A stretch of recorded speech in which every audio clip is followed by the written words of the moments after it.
Albatta, adamlardan paydası üçün, jalpı adamlardan dünya ahiret baxtılılığı üçün yer betindegi koyulgan birinci üy, Allah'a sıyına turgan yer, bul uşu Mekke'degi haram meçiti bolup sanalır. Emne üçün koygan hudan mubarakan ve hudan lil alamin. Bereke bolu üçün. Jana bütkül alamga hidayat bolu üçün. Oşo maksatda koyulganday. Bul turasında birinci üy degende marganda rivayatlar var. Kebir rivayatlarda Peygamberimiz sallallahu aleyhi ve sellem aytat, Adam aleyhisselamdı Allah Teala beyişten düşürüp çatkanda, beyişteki bulgun okuya boldu. Adam atağız beyişte jaraldı. O boyunuz adam atanın kavurgasından jaraldı. Bolgon okuya bolup kalıp anan keyin jerge düşүүгө majbur boldu. Oşo jerge düşürüp jatkanda Allah Teala Adam aleyhisselama kayırlıp aytıp atat. Çındığında men seni menen birgelikte özümdün üyümdü düşürüp atamın. Kaabany düşürüp jatamın. Jana oşol Kaaba şunday sыйлуу jer bolot. Kanday ele arş 7-ci katardagı. Arşты, Allah'ın arşın perişteler tawaf kılıp aylanganday, musulmanlar dele bul Kaabany, imandular dağı, menin pendelerim dağı oşol Kaabany aylana turgan bir sыйлуу üydü düşürüp atam. Kanday ele bardyk periştelerdin kıblası arşka bolgondoy, bütkün musulmandardın dağı kıblası oşol Kaabany karap жүздөнүп alıp Allah Teala'ga ibadat kıla turgan bir üydü düşürüp jatamın dep Allah Teala Adam aleyhisselam aytkan eken. Oşo Adam aleyhisselam beyişten alıp düşkön deyt Kaabany. Beyişten alıp düşüp jerge alıp kelgen deyt. Surratul Ard dep koyot, Kaabany jerdin kindigi dep atalat da. Al degeni kebir rivayatlarda gelet, murda suunun üstünde köbük katarı kalkıp durgan bir üy ele deyt. Kaaba. Anan Allah Teala oşondon kanday ele açtıkıdan kamırda açtıkanday oşol köbükçe kiçinekey çekit Kaabadan Allah Teala jer şarını anan keyin tartıp durup jer şarını jaratkanday. Yani kanday bolgon taqdırda dağı Adam aleyhisselam beyişten alıp çığı, Adam aleyhisselam kebir rivayatlarda jer betinde Adam aleyhisselam özü kurgan deyt. Kuday Taalamdın buyruğu menen oşo Kaabany özü kurgan deyt. Kebir rivayatlarda perişteler kurgan deyt. Adam ataga buyruk belli, anan oşakta karap жүздөнүp namaz okugun, ibadatыңды kılgın, oşonu tawaf kılgın dep. Bütkül paygambarlar 124 mingden aşuun paygambarlardan ar beri oşol Kaabany tawaf kılıp bardyğı acılıkka gelişkende. Bari tawaf kılgan. Oşonda ele siz menen bizdin süyüktүү paygambarыбыз Muhammed sallallahu aleyhi ve sellem dele gelip acılık kılgan, al jakadagı Peygamber aleyhisselam dele gelgen. Bilesler ömürün akırı olup kalgan. 8. Hicri yılında Mekke'den Medine'ga göçüp ketkende 8 yıl ötkөндөн keyin 8. yılı Mekke'ge gelişip Mekke'ni kolga alışıp o şerde umra kılıştı. Peygamberimiz sallallahu aleyhi ve sellem umra kıldı birinci. Anan gayra kaytıp ketti Medine'ga. Keyinki 1 yıl ötkөндөн keyin 9. yılı Hazreti Abu Bakr radıyallahu anhu özünün yoldaşları menen gelip acılık kılıp ketti. Birinci İslam tarihinde olgan acılık. Jariya cemaati bolup geldi. Jariya kılındı. Emiki yılı bardık musulmanlar koldan gelişince 100% çoğulgula antkeni bizdin Peygamberimiz Muhammed aleyhisselam emiki yılı öz acılıkka gelet dedi. Anan keyinki yıl 10. yıl anan Peygamberimiz sallallahu aleyhi ve sellem sahabalar menen birgelikte geldi. Tarıkçıların aytımına karaganda 124 mingden tegereginde sahabalar çoğuldu. Erkek, ayal, jaş karı bolup 124 mingden tegereginde sahabalar çoğuldu. Peygamber aleyhisselam dele acılık kıldı. Birok alımlar aytat, murdakı peygamberlar menen bizdin süyüktүү peygamberimiz Muhammed aleyhisselamdın acılığının ortasında biraz ayırması var. Murdakı peygamberlar acılık kılattılar emne maksatta? Özlerinin moynuna koyulgan joopkerçilikti atkarıp, eldin aldında ak kızmatını kılışıp, anan Allah'ın aldında kılgan emgegin kabul kıldırı üçün acılıkka gelişediler. Gelip ömürü ayaktap kalgan uçurda, gelip Allah Teala'dan sığınıp, ibadat kılıp, özünün acılığın Allah'ın aldına kabul kıldırıp ketişet ele. Özünün mehnetin Allah'ın aldına kabul kıldırıp ketişet ele. Elge bolgon çakırıgın. Ana Muhammed Aleyhisselam dele acılık kıldı. Biroq Peygamberimizin acılığında iki maksat oldu. Birincisi emne mehnetni Allah'ın aldında kabul kıldırıp, özünün ömürü de gayaktap baratat. O ikincisi mehnetni kiyinki gele turgan siz menen bizge Müslüman koomçuluktun jurtunun joopkerçiligini moynuna жүктөп кетүү үчүн Peygamberimiz acılık kılgan. Peygamberimiz aytkan oşo acılık saparında bарын çogultup alып turup, men sizlerge толук dindi жеткирдимби? Ооба жеткирдиңиz, акысын дагы толук бердиңиz. Анда ушул жерде барлар жокторго жеткиргиле кээде угуп аткан адам жеткирүүчүгө караганда жакшыраак сактоочу болот, жөндөмдүүрөөк болот, жакшыраак мээнет кылуучу болот деп Пайгамбарыбыз алейхиссалам ошондо жоопкерчиликти бардыгына жүктөп кетти. Пайгамбарыбыздын ажылыгынан кийин жер бетинде бир дагы эркек, аял, момун, мусулман калган жок. Мен өзүм эле намаз окуп, орозо кармап, дин менен жашап, үйдө эле олтура берсем, өзүмдүн жеримде эле олтура берсем болот экен, башкаларды дават кылбай эле олтурсам боло берет экен деген эч бир мусулман сахаба калган эмес. Баарынын мойнунда ушундай жоопкерчилик жүктөлүп калган, ой басып калган, күйүт басып калган. Канткенде мен эми ушул Пайгамбарыбыздын бизге таштап кеткен аманатын, динин бардык элге, дүйнө жүзүндөгү адамдарга жеткиремин деп, ошонун аркасынан жашоолорун сапташты. Берекети менен сиз менен биз дагы мусулман болуп бул жерде отурабыз. Мекке Мединада эле отура беришкен жок. Дүйнө жүзүнө алар кыдырып чыгып кетишти. Алардын кабырлары аларга далил болуп турат. Демек, урматтуу туугандарым, бул ажылык, умра деген өтө улуу сапарлардан. Ошол Кабанын нуру, Кабанын өзгөчөлүгү, Аллаху акбар, мына Куранда да Алла айтып атат, эң биринчи Алла үчүн сыйына турган жер болуп ошол Каба коюлган. Канча да кылымдан бери болгон тарыхка ээ деген сөз. Канчалык ал жерде ый, дуа, ибадаттар болгон деген сөз. Канчалык берекет бар, канчалык жакшылык бар ал жерде. Алланын өзү айтып атат: "Мубаракан ва худан лил аламин." Адамдын дүйнөдө жана акыретте бактылуу болуу үчүн эки нерсеге биз муктажбыз. Биринчиси берекеге, экинчиси хидаятка, иманга, жүрөктүн нуруна. Берекет болбосо жашооңуздагы эңсеген нерсеңиз орундалбайт. Хидаят болбосо жашоодо ак менен караны айырмалай албайсыз. Билип туруп жасай албайсыз. Билип туруп арам экенин, күнөө экенин, зыян экенин билип туруп кыла бересиз. Өзүңүздүн напсиңизге, шайтандын азгырыгына, чөйрөнүн, жаман чөйрөнүн таасирине каршылык кыла албайсыз. Эгерде ички дүйнөңүздө имандын нуру, хидаят, ички жүрөгүңүз ачылбаган болсо, ал нерсени кыла албайсыз.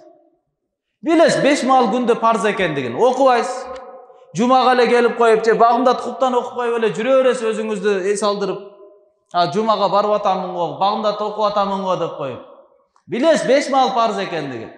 Биринчи кыяматта сурак намаз туурасында болот экенин билесиз. Сүткорлук арам экендигин билесиз. Пайгамбарыбыз 1 дирхам эгерде сүткорлук менен, риба менен 1 дирхамды эгерде ким жеп алган болсо, анда ал 33 жолу зина кылгангадан дагы оорураак күнөөсү дейт. Кайсыл эле эт арамдан эгер өсө турган болсо, анда от ага лайыктуу, тозокко ал дене түшөт дейт. Билип турасыз, бул сүткорлук болбойт экен, кредит, башка нерсе арам экендигин түшүнүп турасыз, бирок кыла бересиз, эгер жүрөктө иманыңыз кубатталбаган болсо. Иман жок болгон болсо, Алла кечирсин, жаныңыз чыгып атканда азап менен чыгат. Кабырда жылан, чаян, азаптар күтүп турат.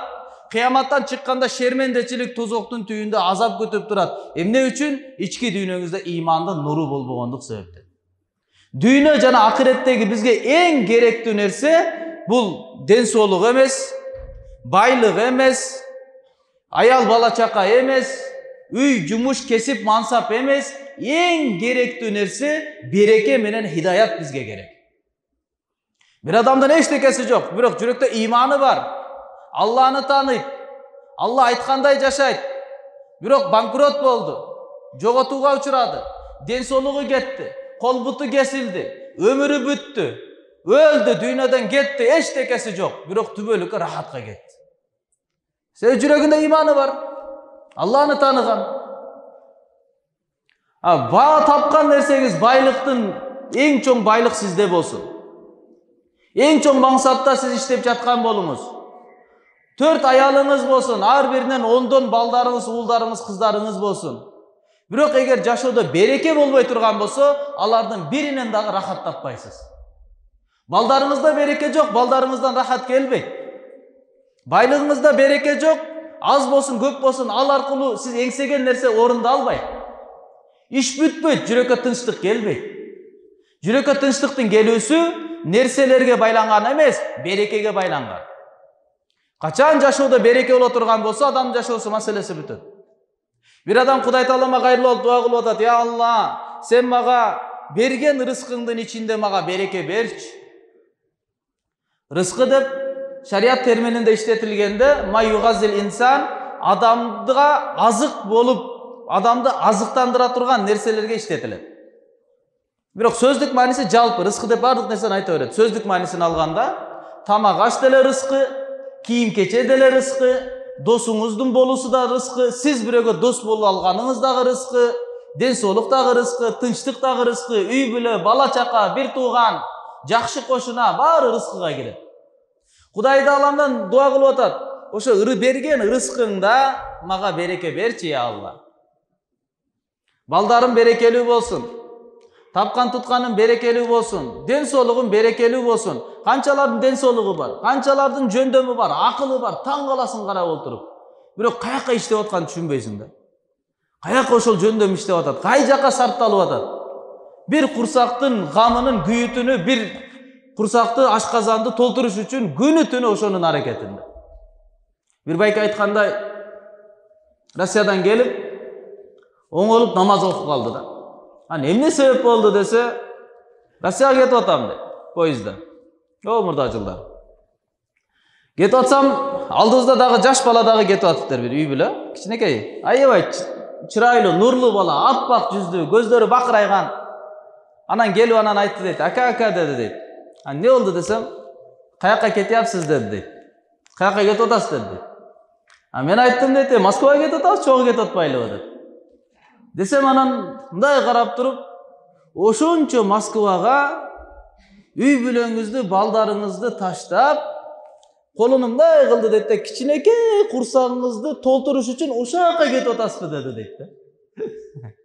Кичинекей курсагыңызды толтуруш үчүн ошол жака кетип атасызбы деди. Анан сөз анча да көңүл бурган жокмун. Ооба да эми тиричилик да деп койдум дейт. Бирок барганда ишим жүрүшпөдү. Чакыргандар алдап кетти. Документтерим жоголду. Түрдүү кыйынчылыктарга учурадым дейт. Кыйналган сайын ошонун элеси келет дейт. Ушунча курсагыңызбы деген элесиме келет дейт да. Ошондо өзүм билдим, жашоомдун максатын эмне кылып алгандыгын түшүндүм дейт. Анан ошакта жүрүп анан өзүмө сөз бердим. Өз мекениме барып алайын, Кыргызстанга жетип алайын, болду, мен максатымды башкача курам. Бир эле ашказандын күйүтү менин жашоомдун максаты эмес. Балким мен башка максатта келгенмин. Мен Аллах Таала менен мамилемди оңдоп, пенделер менен мамилемди оңдоп, дүйнө жана ахиретимди курам. Бир эле дүйнөнүн маселеси эмес. Чоң түшүнүктө тура бир адам ойлойт, мен өзүм эле депчи, эгоист. Өзүмчүл. Өзүн өзү эле багып жүрө берет. Үй бүлөсүн карабайт, башкасын карабайт. Адамдар карап айтат да, бул не деген адам депчи. Бир адам үй бүлөсүн карайт, башканы карайт, бирок кошуналарына мамилеси жок. Ошондой эле бир адам дүйнө үчүн деп жүрөт, бир адам дүйнө жана ахирет үчүн деп жүрөт. Чоң көз караш менен жүрөт. Бунун баары каяктан келет? Качан адамдын ички дүйнөсүнө иман орнолгон болсо келет да. Ошондон урматтуу туугандарым, сиз менен бизде эң жашоодо муктаж болгон ушул нерсе да. Дуа кылып атат Кудай Тааламдан: "Я Алла, берген рызкыңда мага береке берчи" деп. Анан алдындагы досу кайрылып калды: "Досум", дуасы бүткөндөн кийин угуп калып, "Сен биринчи Кудай Тааламдан рызкыны сура. Алла Таалага сураган жагат. Биринчи бала чака бер деп айт, ден соолук бер деп айт, ийгилик бер деп айт, узун өмүр бер деп айт. Биринчи рызкыны Кудайдан сура. Анан ошол рызкы сураган нерсеңди анан берекеңди сура" деди. Десе анан ал досуна кайрылып айтты: "Ай досум" деди, "рызкынын маселеси чечилген" деди. "Мен канча жашайм чечилген, канча жеймин чечилген, кимдер менен каякта болом чечилген, ал өзгөрбөй турган нерсе. Бирок ошол чечилип мага бөлүнгөн үлүшүмдүн ичинде берекет болобу же болбойбу, ушул маселе болуп атпайбы? Ошол сиз тапкан тагдырыңызга мисалы 20 миллион доллар сиз дүйнөгө келип өткөнгө чейин иштете турган болсоңуз, колуңузга сизге тие турган болсо, ошонун ичинде береке барбы же береке жок? Ошол аркылуу сиз жүрөгүңүзгө тынчтык келип, дүйнө жана акыретиңиздин курууңузга себеп болобу, же кыжаалат болуп, дүйнө жана акыретиңизди бузууга себеп болобу? Ошол маселе. Береке барбы, болобу, болбой, ошол маселе болуп атпайбы? Ошондон урматтуу туугандарым, сиз менен биз мусулман адам байлыктын бар болуусунан, жок болуусунан сүйүнүп өкүнбөйт. Мусулман адам берекеге аракет кылып, берекесиздик жашоодон качат, коркот. Берекеден арылып калбайын дейт. Берекеттүү жашоого келейин деп аракет кылат. Мына билесизби, берекет каякта? Хидаят каякта? Эң биринчи Аллах Таала өзүнүн ибадат жайы кылып туруп курган, жараткан, түшүргөн жери бул Кааба болуп эсептелет. Жана берекет менен хидаят мына ошол жерге түшөт. Ошол жерден анан башка жактарга таркайт. Хидаят биринчи Маккага түшөт. Анан башка мечиттерге тарайт. Берекет биринчи Маккага түшөт. Анан башка жерлерге барып таркайт. Демек ал жака барып ким Каабаны зиярат кылам дей турган болсо, бул баягы түшүнбөгөн адамдар, көзү сокурлар айткандай, ал жер бир Сауд арабтардын, араб мамлекетинин бир өздөрүнүн экономикасын күчөйтө турган бир ыкма эмес, адамдын ойлоп чыккан кылык жоруктары эмес, бир жерди барып алып эле айлана берүү эмес. Бул эң чоң ибадат болуп эсептелет. Исламдын эң туу чокусу мына ажылык умра менен толукталат. Эң улуу ибадат. Үйдөн чыккандан баштап ар бир кадамыңызга сооп берилип күнөөлөр кечирилет. Сарптаган бир сомуңуз хадисте келген 70 000 эсеге көбөйтүрүп туруп адам баласына берилет.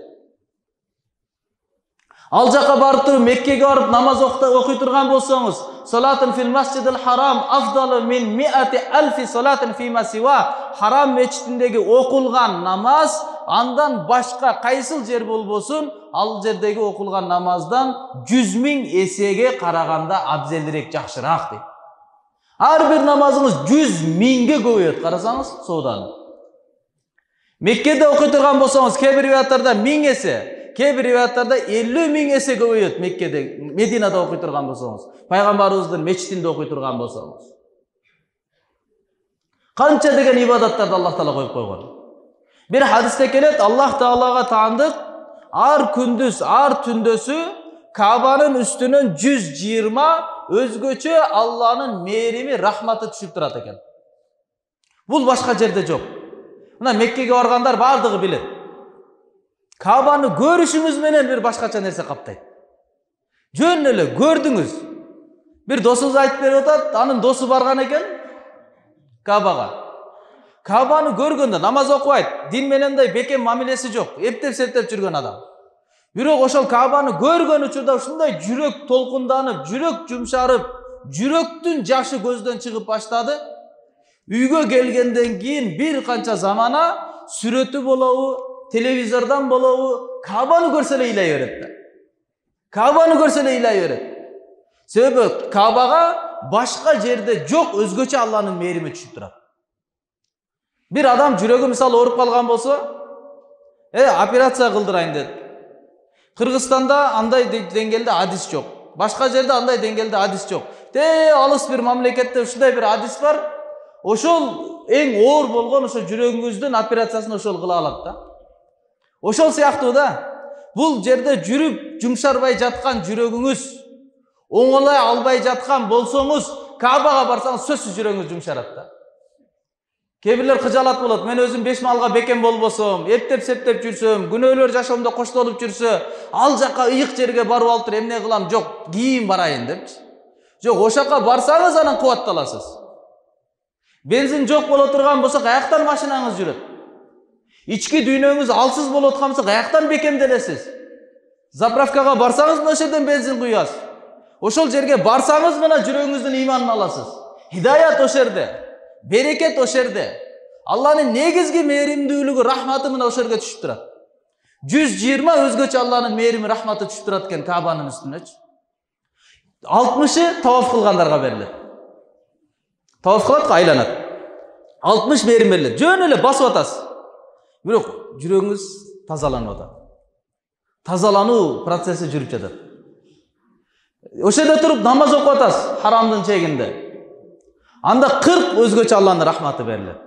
40 lil musallin wal 20 lin nazir ilayha. 20'сы жөн эле карап турсаңыз. Кабаны жөн эле ушундай карап турасыз. Я Allah деп, ушуну Кабаны карап турганыңыз өзү эле Аллах Тааланын мээримине бөлөнүп атасыз да. Андай мээримди бияктан намаз окуп тахажжудда туруп деле таппайсыз. Ошондон урматтуу туугандар, эң ыйык жерлер болот. Мадинага барсаңыз, Аллаху акбар. Мадинада пайгамбарыбыз саллаллаху алейхи ва саллам бар. Пайгамбарлар ахян фи кубурихим юсаллун, пайгамбарлардын бардыгы тирүү болуп эсептелет кабырларында. Негизи өлгөндөн кийин баарыбыз эле тирүүбүз, жок болуп кетпейбиз. Бирок аларга таандык өзгөчө жашоо бар.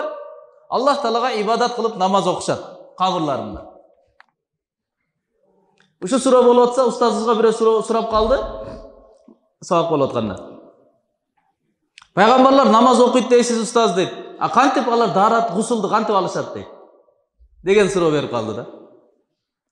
Анан кийин кайра устаз ага суроого суроо менен жооп берди. Сен биринчи адам баласы өлгөндөн кийин даараты сынат, гусул важип болуп калат деген маселени далилдеп бер. Анан мен сага айтайын, анан кантип даарат алыштан айтайын дейт. Биринчи айт дейт, сен өлгөндөн кийин даарат сынат экендигине далил алып кел биринчи дейт. Yani alар намаз окушат. Ал башка алам, өзүнчө алам. Дүйнөгө салыштырылбай. Айтайын дегеним, пайгамбарыбыз Мухаммад саллаллаху алейхи ва саллам сиз менен сүйүктүү пайгамбарыбыз кабырында тирүү, ал жака барып зиярат кыла турган болсоңуз, анда эмне деп айтасыз? Башыңызды бир аз ылдый кылып, төшүңүздү көтөрүп алып, ал жерде мындай кекирейбестен, адеп менен пайгамбарыбызга салават айтуу менен акырын пайгамбарыбыздын шарапаттуу берекелүү кабрына барганда ассалату ассаламу же ассаламу алейка я Расулаллах, я Набияллах, о Аллахтын элчиси, экинчи жакка кайрыласыз. Үчүнчү жак кылып эмес, я Аллах пайгамбарга өз рахматыңды бер эмес, пайгамбарыбыз менен барганда учурашасыз. Ассаламу алейка дейсиз. Сага Аллахнын тынчтыгы болсун, о сүйүктүү пайгамбарым Мухаммад деп туруп салам айтасыз да. Пайгамбарыбыз алейхиссалату вассалам сиз көрбөсөңүз дагы, бирок тирүү келгениңизди көрөт, сиздин саламыңызга жооп айтат. Ва алейкассаламу Абдулла, кандайсың, кош келипсиң дейт да. Сага да Аллахнын рахматы болсун деп, сага да Аллахнын тынчтыгы болсун деп пайгамбарыбыз менен жолуга сал жакка баргандачы. Пайгамбарыбыз саллаллаху алейхи ва саллам айтат: "Ман важада саатан", ким эгер мүмкүнчүлүк тауып туруп, мага келе турганга мүмкүнчүлүк тауып туруп, байлыгы бар, ден соолугу бар, жол аман, тынчтык барып келе алат. Мүмкүнчүлүк болуп туруп, бирок мени зиярат кылбаса, мага келбесе, факат жафани, анда андай адамдар менин акымды тебеледи дейт. Мага болгон сый урматты көрсөткөн жок. Тилинде айтты Мухаммад пайгамбарым, Мухаммад, Мухаммад, Мухаммад, тилинде эле болду, бирок амал түрүндө ал көрсөтө алган жок. Ал акчасын андан көрө эмне кылам, бияктан бир контейнер ала койсом, машина ала койсом, тигиндей кыла койсом, Дубайга бара койсом, Дубайга барышты билет, Турцияга барып эс алышты билет, Гавайга барып, Шарм-Шейхке барып эс алганды билет, бирок мага келе албайбы ал үммөтүм? Мүмкүнчүлүк болуп туруп, бирок мага келип, мага салам айтып, менин шапаатымды важип кылдырып кете албайбы? Ал менин акымды тебеледи андай адам. Башка риваяттарда ким эгерде мен өлгөндөн кийин мени зиярат кылган болсо, анда мен тирүү учурумда мени зиярат кылгандай. Значит, мен тирүү элемин. Аны менен жолугам, мен учурашам аны менен. Ким мен өлгөндөн кийин мени зиярат кылган болсо, ага кыяматта мен болушум, ортомчу болуп Аллах менен анын ортосуна түшүп, ушул пенденин күнөөсүн кечир үммөтүмдүн. Бул пендеңди бейишке чыгар деп, ортомчу болуп милдет болуп калат. Мен ал адамга сөзсүз ортомчу болуп берем дейт. Эң улуу сапардан урматтуу туугандар, умра, ажылык сапарлары. Ошого иншалла баардыгыбыз жүрөктөн ниет кылалы. Ар бир мусулман эркек аялдын ички дүйнөсүндө алаланып күйүп аткан өрт болуш керек. Качан мен ошол ыйык жерлерге барат экенмин депчи. Качан мен ошока зыярат кылат экенмин, ошого жараша аракеттенип, даярданып жүргөн бир жашоонун тартибинде болуш керекпиз да. Ошо ниет кылалы иншалла. Мынакей азыр эң ажылык эми убакыты менен болот. Умранын негизги сезону болуп атат азыр. Кыш мезгилинде өтө күн ысык эмес, салкын болуп турган учур. Алхамдулилла, мынакей кээде барам десең деле бара албай калат экенсиң. Тосулуп калды бир канча убакыттар, аракет кылдык, дуа кылдык, ниет кылдык. Мына Аллах Таалам ачып берди. Эми да кадырлап иншалла колдон келишинче барып калалы. Өзгөчө ата энелерибизди алып барып бата дуаларын алып калалы. Эң мыкты кебиле жөнөтөт. Дамла деп мисалы мен дагы кетип атам, декабрдын аягында көбүнчө мисалы ата энелерине жөнөтүп коет. Өзү иштеп атат, ата энелерине айтат, дамла сиз алып барып келиңиз, барып бир кызмат кылып келесиз да деп. Айтам, макул алып барып келейин, эч нерсе эмес. Бирок эң жакшысы өмүрдө бир барышат.